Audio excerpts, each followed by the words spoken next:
This has been a...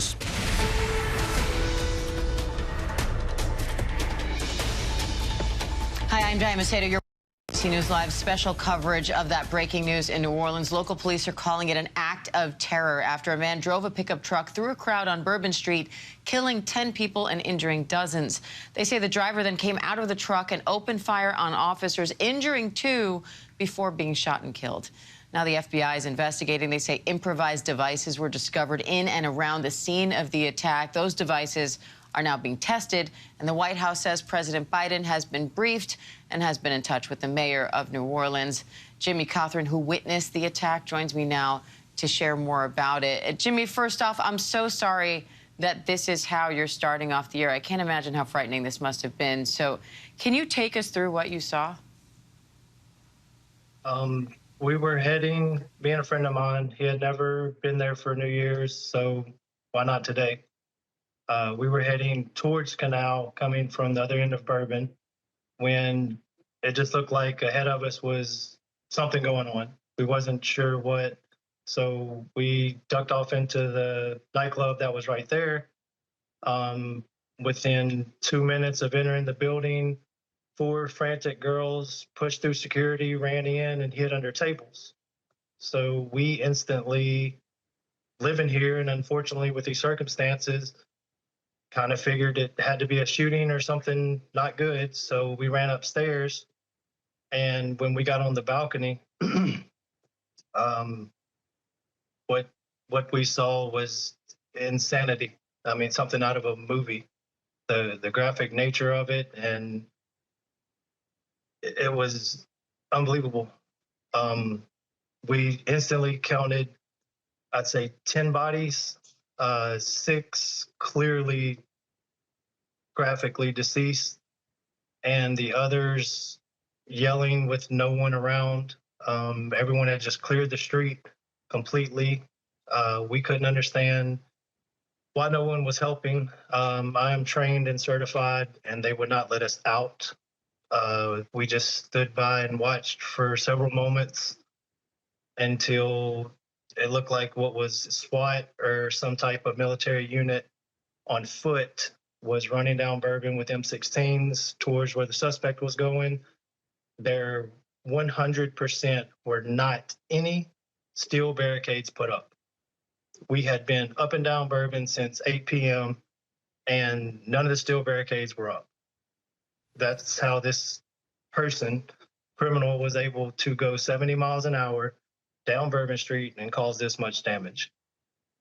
I want to bring in, Jimmy, stay with me because I do want to ask you a few more questions, but I also want to bring in our ABC News contributor and former FBI agent, Brad Garrett.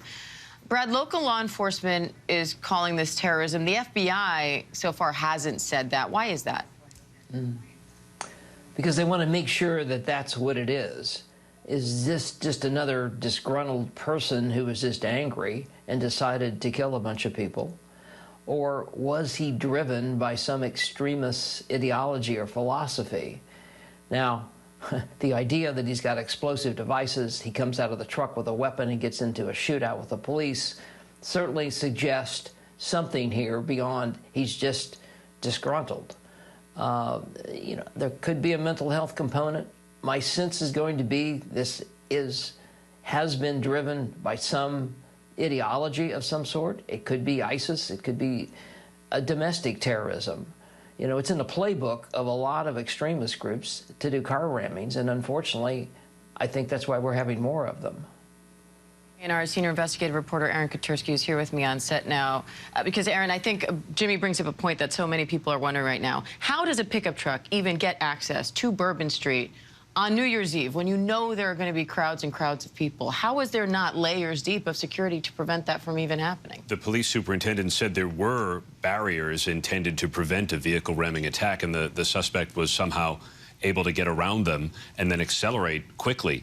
If you look at the make of the vehicle, it appears like perhaps it's an electric vehicle that can accelerate very, very quickly. So even if it was slow getting around some kind of barrier, maybe up onto one of those narrow sidewalks in the French Quarter, maybe it accelerates quickly.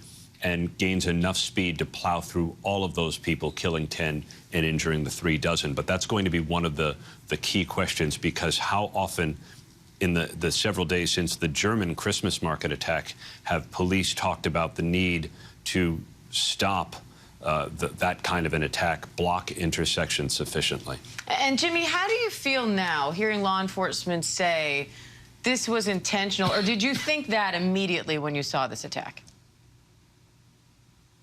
Oh, absolutely intentional. Like, there's no way you don't know you hit one person, much less 50. Because, I mean, we have 10 dead, over 3 dozen in the hospital. I mean, I was at one perspective and I could count over 10 bodies. And I was at the beginning of it. And what this gentleman saying about going on a narrow sidewalk, for one, it was a gas-powered Ford F-150. 2, we have poles that hold up every single balcony on New Orleans. And if our metal barricades are up, they are pole to pole. There is no, you could barely get a bicycle and a walk path through there.